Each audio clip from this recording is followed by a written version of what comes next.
ഇപ്പം ഇങ്ങനെ പറയുന്നതിൽ ഭയമുണ്ടോ? ഉണ്ട്, ഇപ്പോഴും ഭയമുണ്ട്. പക്ഷെ നമ്മൾ ഇതിനപ്പുറത്തൊന്നും സംഭവിക്കാനില്ല. ഒരു കുട്ടി മരിച്ചു, ഒരു പട്ടി ചത്താ പോലും കുറെ ആൾക്കാർ വന്നിട്ട് കുഴിച്ചിടാനെങ്കിലും പോകും. നമുക്ക് അതിന് പോലും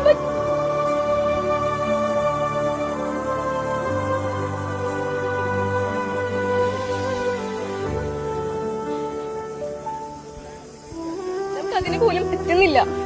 നമ്മൾക്ക് അടികൂടെ അടികൂടെ എന്തെങ്കിലും ചെയ്യാൻ പറ്റുമെങ്കിൽ ചെയ്യാന്നല്ലാതെ ഫ്രണ്ടിലോട്ട് വരാൻ ഇത്രയും ദിവസം പേടിയായിരുന്നു. പിന്നെ നമ്മൾ പ്രാക്ടിക്കൽ എക്സാം പൊട്ടിക്കും, നമുക്ക് അനുഭവമുണ്ട്. ഇപ്പം ഇങ്ങനെ പറയുന്നതിൽ ഭയമുണ്ടോ? ഉണ്ട്, ഇപ്പോഴും ഭയമുണ്ട്. പക്ഷെ നമ്മൾ ഇതിനപ്പുറത്തൊന്നും സംഭവിക്കാനില്ല. ഒരു കുട്ടി മരിച്ചു, ഒരു പട്ടി ചത്താ പോലും കുറെ ആൾക്കാർ വന്നിട്ട് കുഴിച്ചിടാനെങ്കിലും പോകും. നമുക്ക് അതിന് പോലും